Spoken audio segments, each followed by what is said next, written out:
Bahwa ada orang yang tengah malam menelpon bertubi-tubi, apalagi kalau betul memang dalam kondisi panik, maka sepertinya kita punya alasan untuk menduga-duga apa yang tidak. Jangan-jangan pihak istri memang sudah punya kekhawatiran tertentu, sudah punya bayangan, sudah punya firasat, sudah punya hitung-hitungan, ada sesuatu yang tidak wajar yang dialami oleh suaminya.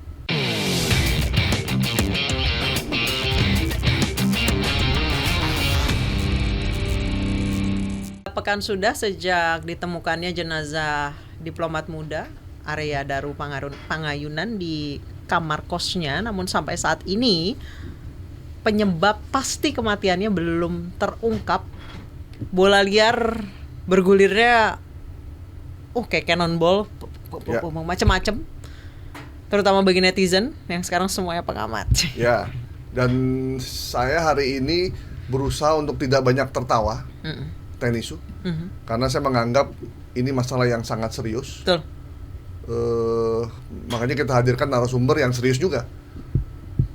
Walaupun sebenarnya kalau nggak lagi jadi narasumber banyak lucunya juga. Iya. Tapi ketika bicara nggak main-main. Apalagi kalau dia urusan sama polisi. Sebelumnya kita turut berduka cita dulu Ya. untuk keluarga yang ditinggalkan. Pasti keluarga adalah pihak pertama yang paling ingin tahu sebenarnya apa penyebab pasti kematian Dan yang korban. paling kita sedihkan tuh adalah ketika berkembang isu liar yang belum ada sumbernya. Penyebab kematian itu banyak sekali orang yang menyebutkan itu, termasuk di media sosial dan di media mainstream juga. Ya.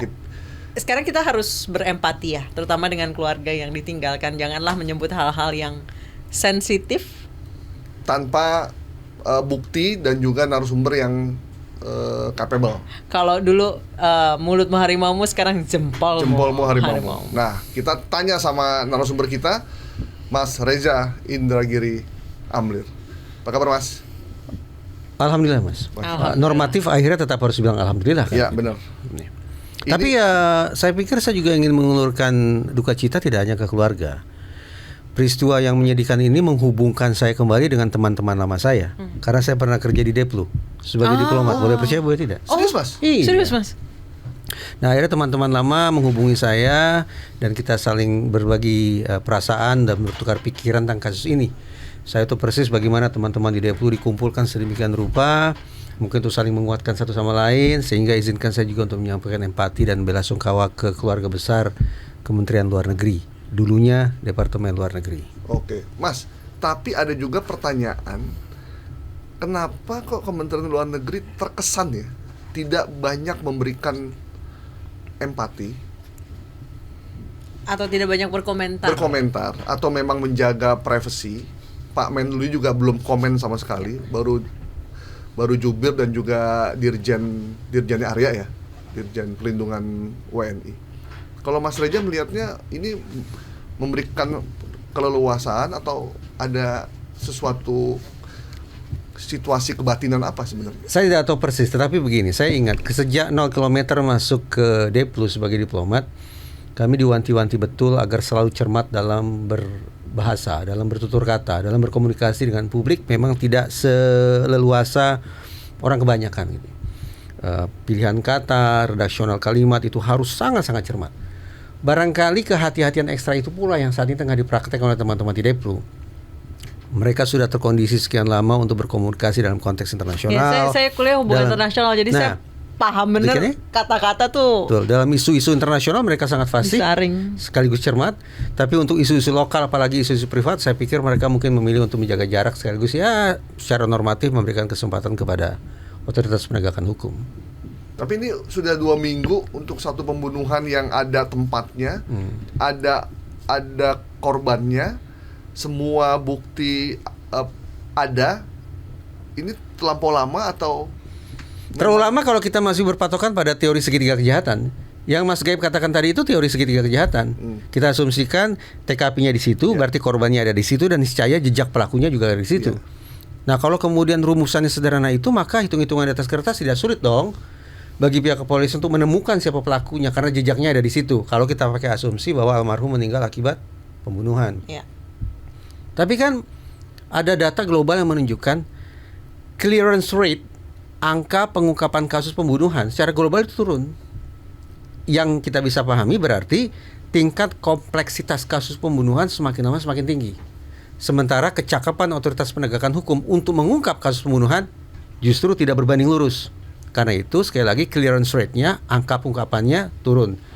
Dengan demikian, kalau sampai hari ini kasus ini belum terungkap, dan andaikan kita berandai-andai polisi juga mengalami kesulitan luar biasa untuk mengungkap kasus ini hingga tuntas, saya pikir masuk akal. Kenapa, Mas? Tadi saya katakan kompleksitas kasus-kasus pembunuhan secara global semakin tinggi dan tidak cukup bisa dikejar dengan penguatan kecakapan polisi. Berarti hanya dua kemungkinan, either, mohon maaf, atau yang melakukan pembunuhan jika memang benar dibunuh profesional sekali. Saya tetap harus membuka 4 kemungkinan situasi. Oh, 4 bahkan. Oh iya. Bukan cuma 2. Sebelum biasa saja. NASH itu yang selalu coba ditelisik baik oleh teman-teman kedokteran, otopsi kedokteran, maupun teman-teman psikologi, otopsi psikologi. Untuk pada akhirnya bisa disimpulkan apakah ini meninggalnya akibat N ataukah A ataukah S ataukah H. Atau memang tidak akan terpecahkan dengan penyebab yang bisa saja kita diskusikan gitu. Pertama, N, natural. Mungkin tidak ini meninggal alami. Bahwa kondisi almarhum ditemukan terlilit lakban, sepertinya kita langsung bisa kesampingkan kemungkinan ini ya. Iya, bahwa alami. almarhum meninggal akibat situasi alami. Mundur 1 langkah yuk. Penyebab kematiannya apa? Yang saya bayangkan ketika ditemukan jenazah dalam kondisi sedemikian rupa, ini pasokan oksigennya tersumbat. Ya.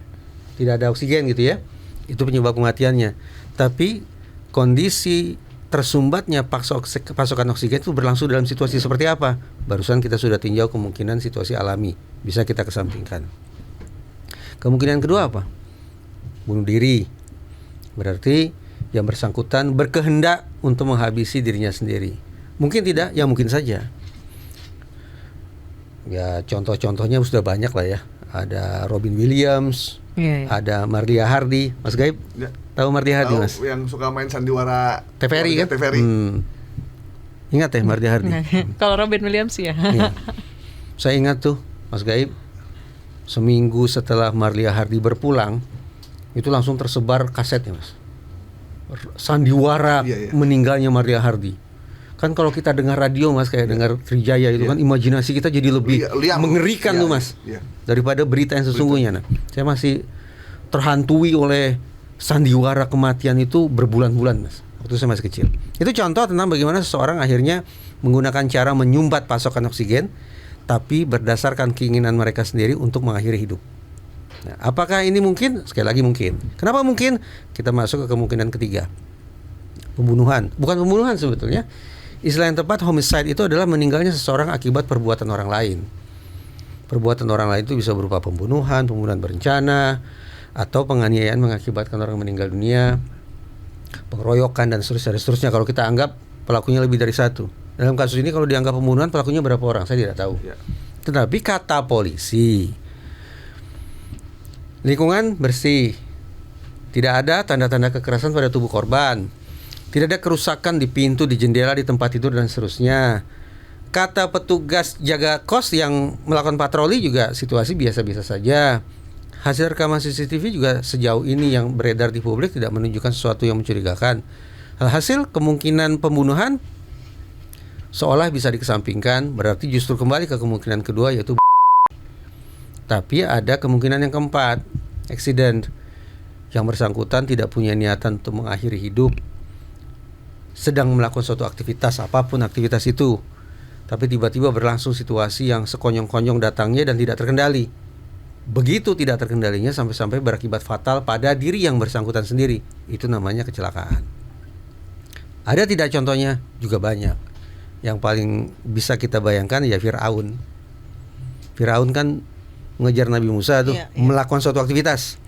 Tiba-tiba berlangsung situasi yang tidak mampu dia kendalikan, banjir bandang, kelelep, pasokan oksigen tertutup, habis napas, mati. Itu Firaun.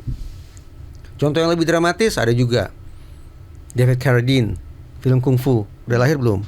Tahun berapa? TVRI juga. Ya, mungkin saya masih kecil. Iya. Itu film kungfu tapi nggak ada adegan kungfunya. Iya. Dari situ saya baru tahu bahwa film kungfu itu sesungguhnya bukan bela diri tapi filosofi, ajaran kebaikan. Nah, pemain filmnya David Carradine pakai topi koboi. Tapi konon bisa bela diri, bisa kungfu. Nah, David Carradine ini ketika meninggal di Thailand di kamar mandi, di kloset. Disimpulkan dia sedang melakukan suatu aktivitas tertentu. Bukan buang air, ternyata aktivitas seksual. Tapi dia melakukan aktivitas seksual dengan cara-cara yang ekstrim. Yang berbahaya, yang beresiko tinggi. Kalau di luar, untuk aktivitas yang satu ini rekomendasinya lakukan berdua, jangan lakukan sendiri.